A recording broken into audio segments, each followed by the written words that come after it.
예언서를 읽어가는 것이 참 부담스럽습니다. 이유는요, 말씀을 정확히 읽다 보면 마음이 불편합니다. 불편한 이유는 성경이 문제가 있는 것이 아니라 내게 문제가 있을 때가 태반입니다. 어떻게 보면 칼되어져 우리를 꼭 후벼 파는 듯한 그런 어떤 느낌.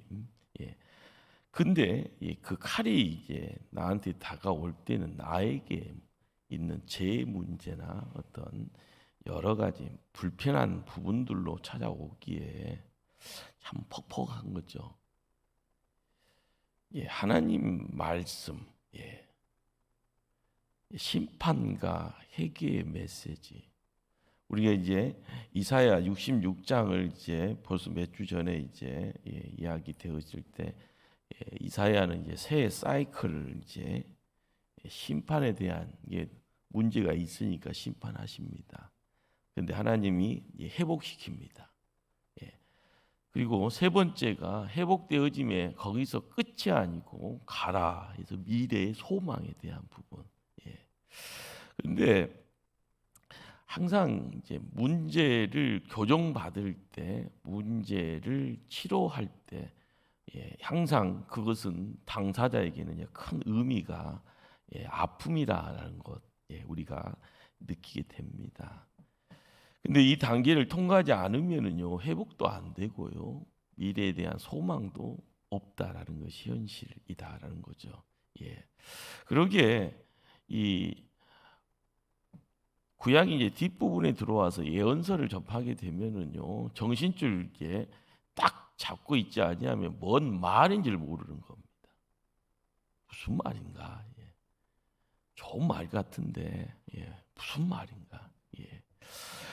시대를 초월하여서 우리의 삶의 자리에 찾아와서 우리가 하나님 편에서 하나님의 뜻을 알아가고 하나님의 마음을 알아가고 그래서 바른 길로 나아가기 위해서 예언서의 이야기들이 이제 찾아오는데 모르겠다는 거죠. 특히 이제 예레미야 읽다 보면은 더 그렇습니다. 왜 그런가 하면은 역사적인 어떤 흐름 속에서 순서 따라 찾아오는 것이 아니라 어쩔 때는 순서가 막 뒤집어져 있어요. 그러니까 목사가 이제 성경 가지고 평생 산다고 하면서도 그 뒤집어져 있는 역사의 어떤 배열들을 순차적으로 따져가지 않으면은 이 소리가 뭔 소린가? 또 말씀 읽다 보면은요, 선지자라고 이야기되어지는 에레미야가 혼자 그냥 독백하고 혼자 죽겠다고 하면서 탄식하는 내용들, 또 논쟁하는 이야기들, 그리고 막상 마음속에 있는 편지들이 성경 안에 쑥 들어와 있습니다. 그러다가 갑자기 하나님의 방망이가 이방 민족을 심판하겠다라는 메시지처럼 모습을 확 드러냅니다. 우리는 이제 이런 저런 이야기들 하면서 예레미야의 자기 자서전적인 이야기들이 예레미야서 안에 52장 안에 이제 훅 들어가 있을 때 이것이 막 뒤죽박죽이죠. 뒤죽박죽. 그러기에 우리는 이제 이 예레미야라는 한 인물을 찾아갈 때 눈물의 선지자라고 이야기합니다. 왜 눈물의 선지자라고 이야기되어지는가라는 것은 성경을 읽다 보면은 눈물을 흘릴 수밖에 없는 정말 열악한 시대에 하나님한테 부름받고 하다 해도 답이 안 나오는데 거기에서 하나님 때문에 하나님이 내 입에다가 말씀 주셨다고 이야기되어지는 상황에 끌려가고 어쩔 때는 이 말씀이 가슴에서 불타듯이 뜨겁게 나를 움직여 갈 때 그러나 결과를 보면은 답이 없습니다. 갑자기 내가 하나님 원망하고 있고요. 하나님 앞에서 왜 그래요? 따지기도 하고 하나님 책임지세요라고 이야기하고 있는 이야기가 예레미야에서 등장합니다. 이런 이야기 없는 것 같죠. 우리가 잘 안 읽어서 그걸 못 느끼죠. 그러기에 우리는 이제 어떻게 보면은 그 선지자의 감정의 폭을요, 이 예레미야, 특히 이제 66권 안에 이 예레미야의 이 말씀은 사람의 감정의 폭이 이제 높고 낮고 하는 이런 내용들이 특별하게 이제 조금 진하게 등장을 함을 우리는 보게 되죠. 그러기에 창조 때부터의 이야기, 그리고 미래의 앞날에 대한 이야기, 당시 유다 중심으로 이야기되어지는 국제 정세에 대한 이야기, 고난받는 사람들의 속사람, 사명받아서 하나님이 감당하는 본인의 어떤 속마음들, 이 내용들이 에레미야의 이야기라 이야기할 수 있을 겁니다. 그러기에 이제 에레미야는, 이사야는 이제 세 개로 이제 이야기를 하면은 심판에 대한 이야기, 회복에 대한 이야기, 소망에 대한 이야기를 66장으로 이제 이야기가 되어지면 에레미야는 52장인데 4개 정도로 이렇게 구분을 할 수가 있습니다. 1장부터 25장까지는 에레미야가 소명받은 이야기, 26장부터 45장까지는 에레미야 본인의 자서적인 이야기, 46장부터 51장까지는 유다 주변의 9국가에 대한 심판에 대한 선포에 대한 이야기, 마지막 52장은 부록처럼 예루살렘이 멸망함으로써 예언이 성취되어지는 그런 내용을 담고 있습니다. 우리는 이제 예레미야 1장 1절, 2절, 이제 3절 이게 쭉 읽다 보면 이 예레미야는 요시야 왕 13년째 되는 BC 627년부터 예루살렘이 망해서 바벨론으로 폴로로 끌어가기까지 586년까지 대략 한 40년 사역에 대한 부분을 감당을 하고 있었던 것을 이제 살피게 되죠. 이스라엘 역사에서 에레미야처럼요 참 이제 파란만장하죠. 예루살렘의 멸망 직전, 직후, 그리고 가장 어두웠던 시절의 단면을 바라보면서 하나님 말씀 지게 하는 선지자가 에레미야입니다. 그러기에 자, 우리는 이제 이 에레미야가 그렇구나, 여러 가지 이야기를 이제 접하게 될 때 오늘 이제 제목이 깨트리시고 세우시는 하나님이다라고 제목을 붙었습니다. 자, 우리 한번 10절 말씀을 함께 한번 합독하실까요? 10절 말씀. 보라, 내가 오늘 너를 여러 나라와 여러 왕국 위에 세워 네가 그것들을 뽑고 파괴하며 파멸하고 넘어뜨리며 건설하고 심게 하였느니라 하시니라. 하나님이 선지자로 불렀습니다. 하나님이 사명을 맡겼죠. 에레미야는요 그 사명에 대한 부분을 노합니다. 감당 못하겠어요. 거절하는 사람이죠. 하나님이 꼬드깁니다. 설득합니다. 그리고 나서 선지자의 사명을 감당합니다. 하나님의 일이라는 것이요 좋다고 손들고 나서는 사람이 많지 않죠. 모세를 봐도 마찬가지고요. 항상 하나님은 그냥 무작정 사람 들어 쓰는 것이 아니라 준비 안 되면은요 그냥 무조건 뒤로 밀어버립니다. 그리고 나서 하나님 눈높이에 맞춰서 시간 들여서 훈련시키고 하나님 일 감당할 수 있을 때 하나님이 쓰시는 겁니다. 자, 그런데 오늘 이제 재밌는 말씀을 한번 찾아갑니다. 5절 말씀 함께 합독하실까요? 내가 너를 모태에 짓기 전에 너를 알았고 네가 배에서 나오기 전에 너를 성별하였고 너를 여러 나라의 선지자로 세우노라 하시기로 6절을 합독합니다. 내가 이르되 슬프도소이다 주 여호와여 보소서 나는 아이라 말할 줄을 알지 못하나이다 하니 스스로 이제 나 어리요 아이요, 이 아이라고 해서 유치원 그 정도는 아니고요. 10대 정도 생각을 하면은 조금 뭐하지만 10대 후반에 젊은 나이에 부름 받았음을 이제 이야기할 수 있는 부분들이 좀 있습니다. 자, 그런데 하나님 말씀을 전하는 가운데 이것이 사명자와 하나님과의 충돌이잖아요. 해 못해 해야지 할 수 없어요. 이런 어떤 이 고집스러움의 내용들이 이제 함께 합니다. 자, 그런데 하나님이 이제 에레미야를 책임지시겠다라고 하시면서 에레미야를 들어 쓰는 가운데 하나님이 어떻게 작업을 하셨는가라는 겁니다. 9절 말씀 한번 합독하실까요? 9절 말씀. 여호와께서 그의 손을 내밀어 내 입에 대시며 여호와께서 내게 이르시되 보라 내가 내 말을 내 입에 두었노라. 하실 말씀을 하나님이 직접 에레미야에게 전하여 에레미야는 스피커 역할만 하게 했다. 그런 어떤 이야기를 우리는 이제 접하게 됩니다. 자, 우리는 이제 사명을 감당하는 가운데 나타나는 내용이 10절 말씀이죠. 내가 너를 여러 나라와 여러 왕궁 위에 세워 내가 그것들을 뽑고 파괴하며 파멸하고 넘어뜨리며 건설하고 신게 하였느니라.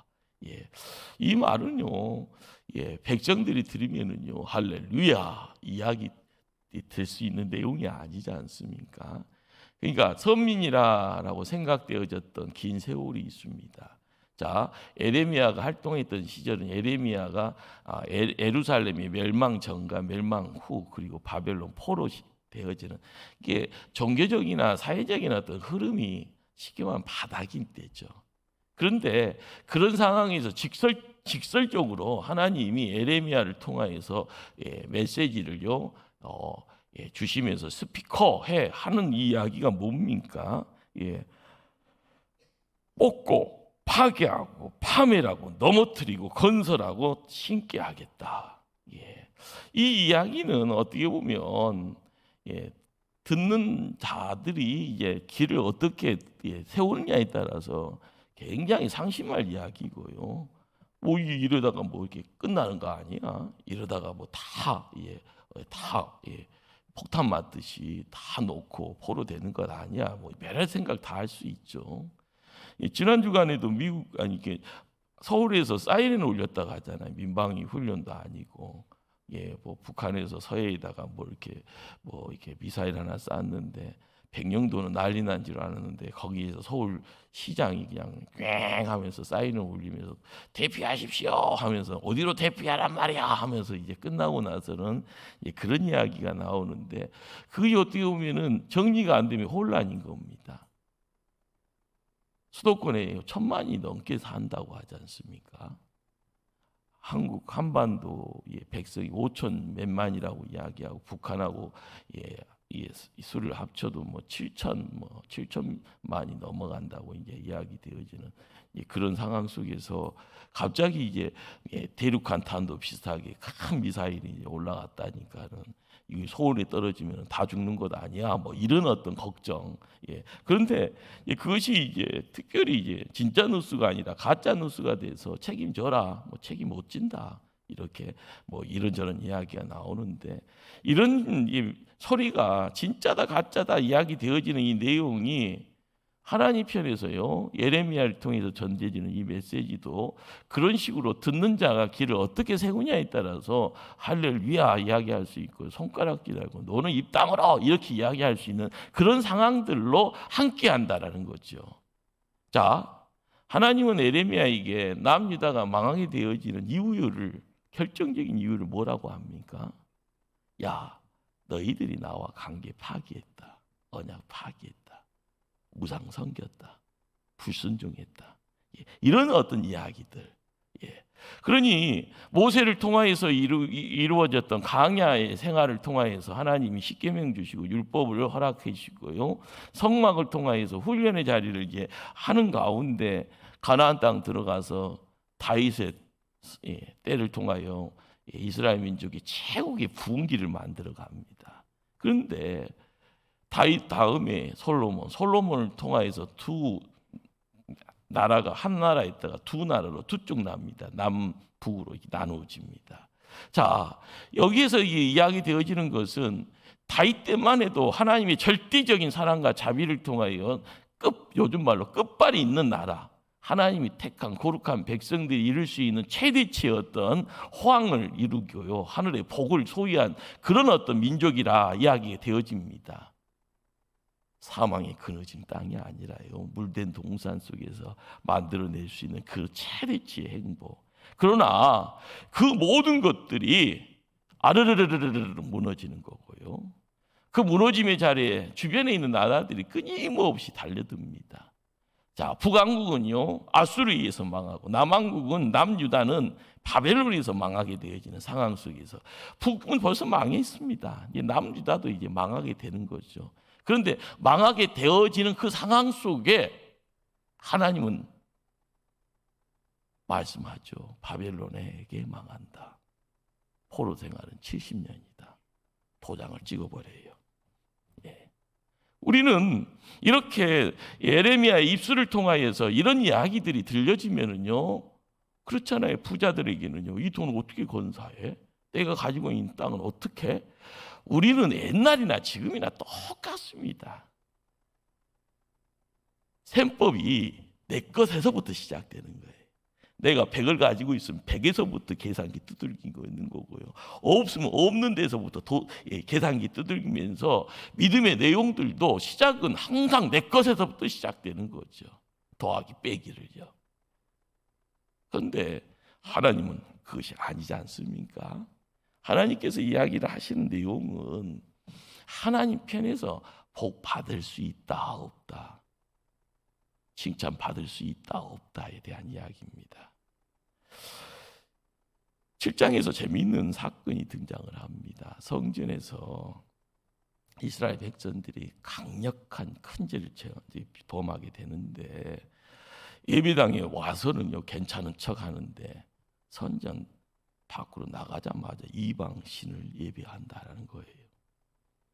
그리고 그들이 은밀한 중에 가나안의 풍속 따라서 자녀를요 불로 희생제물 삼아서 바치는 일들을 자행을 합니다.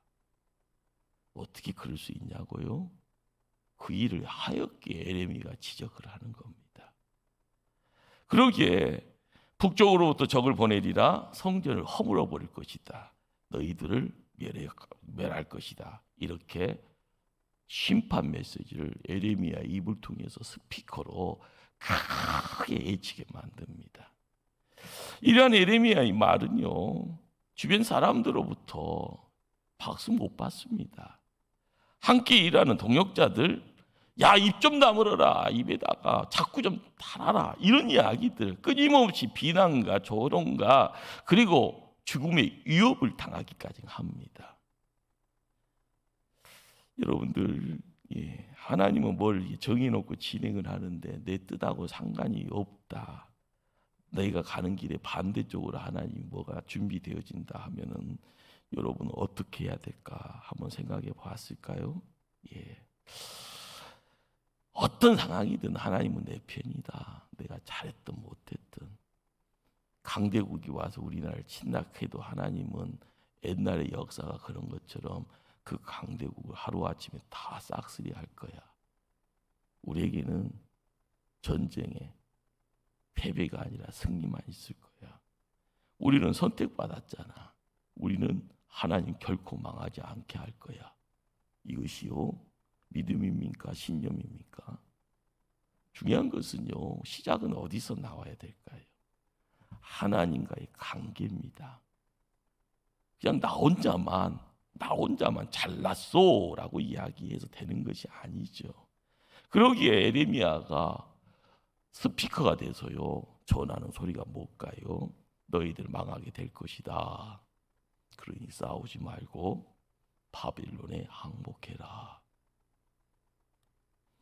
매국노 소리 들을만 하죠. 예레미야가 그렇게 나와요. 벌써 게임 아웃이다. 이제 항복해라. 누구에게요? 바벨론한테. 이것이 끊임없이 이야기 던져지는 이야기입니다. 그런데 이제 국제 전세는요 바벨론과 함께 이제 밑에는 애굽이라는 나라가 있습니다. 하나님 의지하지 않아요. 바벨론 오냐, 우리는 더 큰 힘이 있다, 애굽이 있다, 그러면서 애굽에게 친애굽 정책을 피우는 것이 살 길이다라고 이야기해요. 그러니까 요즘식으로 이야기하면은 청와대하고 용산하고 왔다 갔다 하면서 거기에서 누구 소리가 크냐라고 이야기할 때, 자, 일본한테 가라, 아니 미국한테 가야 된다, 아니다 하면서요 중국이다라고 이야기하는 그런 여러 가지 이야기. 자만하면 전쟁 중에 있는 러시아한테 가야 된다라고 이야기하는. 요즘은 인터넷이 워낙 발전되니까요. 러시아에 있는 뭐 회사들이 다 문 닫고 철수하고 있다. 중국에 들어가면 돈 이제 투자한 돈들 다 건질 수 없다. 이런 이야기들 나오잖아요. 근데 에레미야 서 안에서 예루살렘이 멸망되어지는 직전까지도 무슨 소리가 끊임없는 소리가요. 계속 소용돌이 치는 겁니다. 우리는 이제 정해놓고 이 말씀을 이렇게 보니까 에레미야 속은 이해가 되는데 게임 끝났다. 바빌론한테 항복해라. 이 소리를요. 박수로 환영하면서 너 말이 하나님 말이다라고 인정을 않더라는 겁니다. 그러기에요. 사람들이 에레미야를 암살하려고 합니다. 반역죄로요. 감옥에다 가둡니다. 그리고 신문합니다. 요즘 말로요. 세상과 맞짱 뜨고 있었던 에레미야가 일방적으로 끌려가는 모습입니다.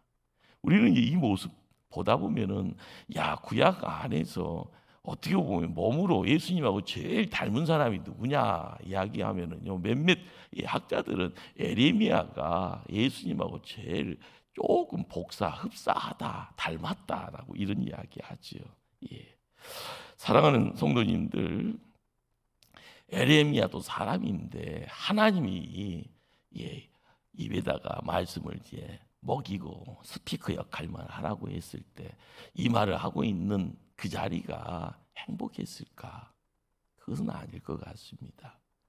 정말 힘들었을 것 같고 왜 이런 일을 해야 됩니까? 라고 이야기를 했을 것 같아요. 그러다 보니까 이 예레미야는요 하나님 앞에서요 이 질문하고 부르짖고 탄식합니다. 욥처럼이요. 예레미야의 이 탄식이 5번을 등장을 해요. 5번. 사람인지라 갈등하고 사람인지라 고난 속에서 살 길 찾는 것도 사람이고요. 그러는 가운데 배신감 속에 옥에 갇히고 신문 받고요. 그러다가 아이고 어떻게 에레미야가요 애굽에 끌려가서 순교당합니다. 죽게 돼요. 우리는 하나님의 일을 감당할 때마다 이 에레미야처럼요 눈물의 선지자 왜 눈물을 흘렸을까라는 것, 하나님의 일이라라는 것이 바른 길이고 이 바른 길이 천국 가는 길이라 이야기를 하는데 천국 가기 전까지는 가시밭길이고요 골고다 언덕인데 그걸 가슴 활짝 열고 주소서 가시밭길도 좋고 자갈밭도 좋고 사람 시기 조롱 침뱉음도 좋습니다. 하나님이 명하시면 그건 내가 흔쾌히 따라가야죠. 크게 애칠랍니다. 들어주는 사람 없어도 세례 요한처럼 강가에서 애치라가면 애치고 내가 그냥 말씀에 순종하겠습니다. 이렇게 가는 사람 없습니다. 그러기에 우리가 항상 탄식하고 있는 예레미야의 모습처럼 이 시대에 우리가 말씀에 붙들림 받고 눈물 흘린다 하면은요 하나님이 예레미야를 품었던 것처럼 우리도 하나님과 함께 가는 겁니다. 말씀 통해서요 세웠잖아요. 믿음의 종교를 세웠잖아요. 내가 갈 길을 온전하게 세웠잖아요. 그러면 뒤돌아보지 않고 가야 되는 겁니다. 예레미야는 끊임없이 강력하게 항의도 합니다. 하나님한테 할 말, 못할 말 가리지 않고요. 막 쏟아붓습니다. 하나님께 따지고요. 그러면서 하는 말이 뭐예요? 하나님 도저히 믿을 수 없어. 자, 사막이라는 장소는요. 물이 흐르다가도요. 말라버리면 물이 흘렀는지 안 흘렀는지 냇가의 흔적이 사라집니다. 실내천이라고 그러죠. 이게 하늘이 열려서 비가 쏟아져야지 이렇게 물길이 나오는데 우리는 영산강 흘러가니까 영산강이요라고 이야기하는데요. 이 영산강이 말라버리면 거기 옛날에 거기 물이 있었냐 이렇게 물어볼 수 있는 거고요. 어떻게 보면 조그만 어떤 물길이 있어서 그 물길이 어떻게 보면 지경이 바뀌어져 버리면 그것도 사라지는 겁니다. 근데 예레미야는요. 이 어떤 세상의 흐름 속에서 도저히 내가 하나님 일을 하면서도 도저히 하나님 못 믿겠어. 못 믿겠어. 내가 이렇게 고난 받아야 되고 내가 이렇게 고통 받아야 되는 것이 정말 진리요. 나를 이렇게 못 살게 구는 동족들에게 할 소리가 있는데 내가 생각해도 이것은 할 소리는 아닌 것 같은데요 하면서 그 일을 감당하면서도요 속에는 빛이 아니라 어두운 마음을 가지고 가더라는 거예요. 심지어는 하나님이 자기를 버렸다라는 그런 생각이 찾아 들어와서 괴로워하는 그런 마음이 에레미야의 마음이었고 그 마음이 말씀 속에 비춰집니다. 심지어는요, 왜 나 태어나게 했어? 자기 어머니까지도 원망합니다. 별로 은혜가 되지 않는 말씀, 에레미야의 말씀처럼 비춰집니까? 왜 이렇게 나를 낳아서 이렇게 고생하게 하냐고요. 하나님께 울부짖습니다. 누가요? 에레미야가요. 결국은 에레미야는 어디까지 가는가 하면은요, 나는 이제는 하나님 이름으로 예언하지 않겠습니다. 다 때려쳐버린다는 그런 어떤 반항. 에레미야가 또한 그런 이야기를 하고 있다는 거죠. 우리는 에레미야가 40년을 눈물을 쏟아내는 이유가 뭐였는가 조금씩 이제 알아가시는가 모르겠습니다. 이 정도의 갈등의 연속입니다. 여러분들 한번 생각해 봅시다. 홍 목사가 목사로서 여러분 앞에 서 있습니다. 그런데 여러분들이 이 예배 드리는 자리에서 홍 목사님 안녕 하고요 그냥 뒤돌아가서 목사님 저런 이제 초대교회하고 이제 안녕입니다. 홍 목사가 울까요? 웃을까요?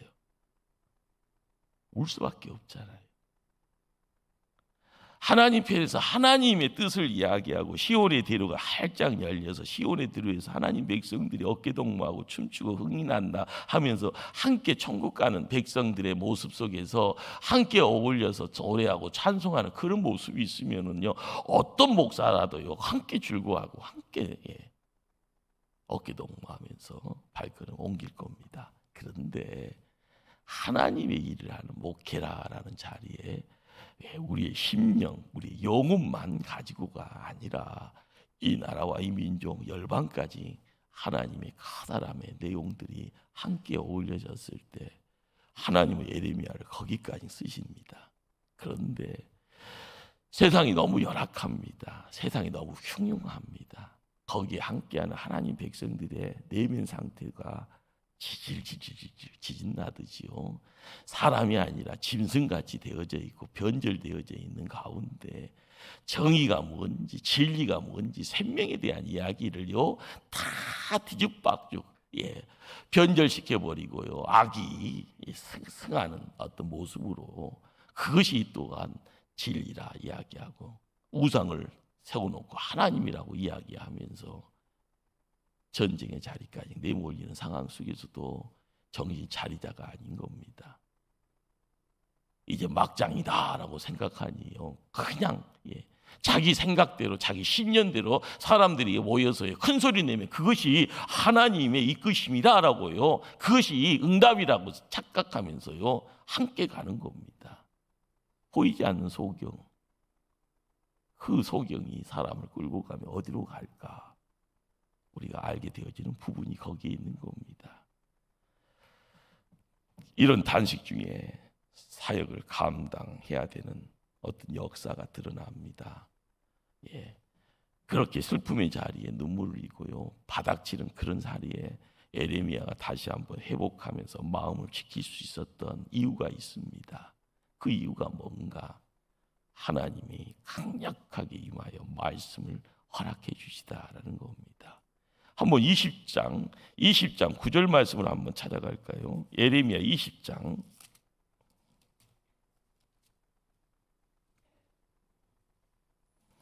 9절 말씀을 합독합니다. 내가 다시는 여호와를 선포하지 아니하면 그의 이름으로 말하지 아니하리라 하면 나의 마음이 불붙는 것 같아서 골수에 차무치니 답답하여 견딜 수 없나이다. 이래저래 사람인지라 갈등합니다. 이래저래 눈에 보는 것 때문에요 허우적거립니다. 이래저래 내 뜻대로 안 되니까 절벽에다가 머리 박고 있는 것처럼 고통이 찾아올 때 이것 어떻게 해야 될지 분간 못합니다. 그런데 하나님이 강권하시니 답답하여 견딜 수 없나이다. 우리가 갈 길은요 열려있는 믿으면 다 갈 길로 보입니다. 그러나 하나님이 향하여 가는 길, 생명의 길은요 한 길인 줄 압니다. 하나님 손에 붙들림 받고 나가는 자, 거기에 마음도 아프고요 마음도 고통스럽지만 하나님이 이끄시니 순종하는 그런 모습이 거기에 있더라라는 겁니다. 그러기에 예레미야가 그 당시 그 시대를 보고 사람들을 겪는 가운데 깨닫는 것이 뭔가, 인간은 자각이 없고 있어도 악을 행하는 지각뿐이고 선을 행하기에는 무지하다. 사람 형상이지만 보았던 짐승이다 이야기를 합니다. 우리는 끊임없이요 이 시대를 살아가면서도 마찬가지입니다. 정신줄 놓아버리면은요 바닥에서요 술주정뱅이가 돼 있는 겁니다. 정신줄 놓아버리고 손에 있는 것이요 뭐가 보는가, 맛있는 건지 맛있는 것이다라고 생각하고 먹었다 보면 이것이 마약일 때는요 우리는 정작 세상이 도는 건지 내가 도는지 모르고 그냥 막 도는 겁니다. 그냥 하려 하면 좋은 건지 봤더니 거기에서 유흥이라는 이름 속에서 모든 것이 다 망가져도요 그냥 그 시간을 즐기겠다 끊임없이 뭔가를요 올인하게 됩니다. 우리는 에레미야라는 한 인물을 통하여서요 흥함의 자리에 산 정상에 있는 것이 아니라 곤두박질 치면서 고래 끝자락에 어둠의 자리, 죽음의 절망의 그러한 자리에 놓여져 있는 인생의 모습들을 보고 있다라는 겁니다. 그러기에 이를 어찌할꼬 이들이 다 구제불능이라 생각해서요 다 내팽개친다. 그것 아니었던 겁니다. 하나님은 새로운 플랜을 준비하고 계셨고 그 플랜에 대한 내용이 진행하는 가운데 그렇죠. 큰 배일수록요 이것을 방향을 선회하는 것이요 사람 힘으로는 참 어렵다고 하잖아요. 나룻배 하나도요 어떻게 보면 놓치하는 것도 힘들어하는데 수만 톤 되는 배를요 차에서 우러 움직인다라는 것은요 엄청난 힘이 필요하고 여러 사람들이 함께 어울려야지 노선이 바뀌어지는 것처럼요. 하나님은 바벨론으로 옮겨가는 거기에 70년의 세월을 묶어가는 의도가 뭐였을까? 그것이 심판처럼 보이잖아요. 그러나 그것이 심판에서 끝난 것이 아니라 거기에서 회복의 자리, 그 너머의 소망의 내용들을 하나님 함께 해주셨던 것이죠. 그러기에 예레미야가 전하는 세 가지의 소망의 메시지가 있습니다. 첫 번째가 바벨론이 예루살렘에 파괴할 것이라 70년간 포로 생활을 할 것이라. 이것이 소망의 메시지의 첫 번째입니다. 심판처럼 보이지만 이것이 소망이 되어지는 겁니다. 두 번째는요, 에레미야에게 기름 부은 자 메시아가 우리에게 함께 허락될 것이다 라고 이야기를 합니다. 세 번째 메시지는 뭔가 봤더니 인간의 힘과 노력이 아니라 전적인 하나님의 역사, 은혜로 하나님이 인간에게 새로운 마음을 불어줄 것이라 비로소 하나님 백성으로서 살아갈 수 있을 것이다 이야기합니다. 31장 33절 한번 찾아갑니다. 예레미야 31장 33절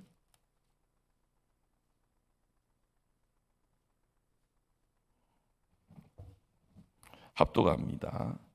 그러나 그날 후에 내가 이스라엘 집과 맺을 언약이 이러하니 곧 내가 나의 법을 그들 속에 두며 그들의 마음에 기록하여 나는 그들의 하나님이 되고 그들은 내 백성이 될 것이라 여호와의 말씀이니라. 우리가 말씀을 계속 읽어가면은요, 시간이 길게 가는 가운데 제가 크게 꾸중 듣습니다. 첫 번째는 바벨론으로 포로된다. 70년의 포로 생활이 있을 것이다. 두 번째는 메시아의 약속이고요. 세 번째는 새 마음, 하나님을 통하여서 허락되어지는 새 마음, 그 새 마음이 우리에게 어떻게 보면 말씀의 기록이 우리의 마음속에 기록되었을 때 우리에게 허락되어진 내용이 무엇인가라는 걸 깨닫게 되죠.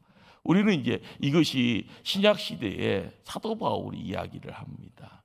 마음을 활짝 열고 법을 세우는 것이 아니라, 법을 기록하는 것이 아니라 만왕의 왕 대신 구세주가 내 마음에 들어와서 만왕의 왕으로 우리를 다스릴 때 우리는 지치는 자가 아니라, 뒤돌아보는 자가 아니라, 실패자가 아니라, 패배자가 아니라 하나님을 통하여서 이루는 세상, 이기는 자가 되어지고, 세상 문제 가운데서도 나를 균형 잡게 하나님의 일꾼 됨을 통하여서 이루는 역사를 세워나간다 말씀을 해주십니다. 인간의 마음이 부패해지고요, 인간의 마음이 악함의 자리에 내팽개쳐지고요, 인간을 통하여서요 어둠의 내용들이 만들어질 때 세상은요 죽음의 세상입니다. 그러나 선민으로 택함을 받았고 왕 같은 제사장 되어져 가는 그 자리에 우리의 신분의 내용들이 바뀌어져 갈 때 깨달아야 될 내용이 뭘까요? 이러다 큰일 나겠다라고 생각 들 때는 턴을 해야 되는 겁니다. 하나님은 하나님 백성들을 사랑하시기에 끝까지 놓치지 않잖아요. 그러나 우리는 이 세상이 좋다고 세상에 취해버리고 세상 유흥에 내 삶을 맡겨버리고요, 내 시간 모든 것을 거기다가 들여지고 투자한다고 치고요, 투자하는 것이 잘못된 투자요, 속임이고 사기가 되어질 때 우리는 항상 웃다가 울게 됩니다. 그 다음에는요 남 탓하게 되고요, 그 다음에는요 하나님 나한테 복 주다고 왜 복 거둬가시죠 하면서 하나님 욕하는 그런 수준 됩니다. 우리가 깨달아야 될 것은 우리의 삶의 자리에 하나님 뭘 어떻게 할 것인가, 하나님을 통해서 이루어지는 그러한 백성들 돼야 됩니다. 33장 2절 말씀 한번 말씀 읽습니다. 말씀 합독합니다. 33장 2절입니다. 이를 행하시는 여호와, 그것을 만들며 성취하시는 여호와, 그 이름을 여호라 하는 이가 이와 같이 이르시도다. 3절을 합독합니다. 너는 내게 부르짖으라, 내가 내게 응답하겠고 내가 알지 못하는 크고 은밀한 일을 내게 보이리라. 크고 은밀한 일, 바로 하나님 백성들 향하여서 약속, 그것도 영원한 약속입니다. 또한 하나님 백성들 향한 하나님의 크신 계획입니다. 이러한 모든 것들이 어떻게 이루어질 건가? 고속도로에 들어 진입하면은요 엑셀 밟으면 쫙 갑니다. 막힘이 없지요. 하나님이 다 거둬주시면 100km, 200km, 300km 막 달립니다. 그러나 사람들과 함께 어울려가면서요, 사람들의 욕심과 욕망에 의해서요 속됨의 내용들, 추함의 내용들이 함께 어울리면은 내가 있는 곳이 어떤 장소가 됩니까? 시장 바닥이 됩니다. 끊임없이 사람 속이고요, 자기가 이익 보고자 힘써가는 그러한 어떤 공간으로 바뀌어져 버립니다.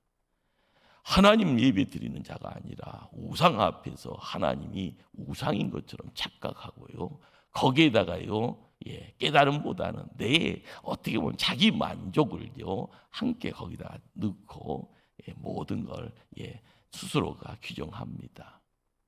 하나님 깨트린다고 합니다. 그리고 다시 세우신다고 합니다. 우리가 약속 받은 것, 약속한 것, 하나님은 약속, 언약의 하나님, 그리고 그 언약을 성취하시는 하나님이십니다. 약속을 지키시는 하나님, 우리 하나님이시죠. 그러기에 이 시간 40년의 눈물의 선지자 에레미야가 끊임없이 하나님 편에요, 싫어요, 싫어요, 싫어요. 그렇지만 하나님의 말씀이 스피커가 되어져 그 일을 감당할 때 홀로 서게 한 겁니다. 그래서 더 힘든 거죠. 그러나 우리는 이 시대에 초대교회를 통하여서요 홀로가 아니라 함께 더불어 가는 가운데 서로가 상겹줄이 되어지고 서로가 믿음의 울타리를 세워준다 하면은 이곳이 물된 동산에 악하고 사하고 추하고 더러운 것 침범치 못할 줄 압니다. 서로를 축복하고요, 서로를 지켜가고요. 그러는 가운데 에레미야의 40년의 그 눈물의 흔적은 사라지고요, 우리를 통하여 이 교회가 복됨의 내용을 통하여 기뻐하고 감사하고 찬송하는 그런 이 땅에 천국 되어지는 역사 우리가 만들어가야 될 줄 압니다. 에레미야 거기에는 40년의 눈물의 내용이 함께합니다. 기도합니다.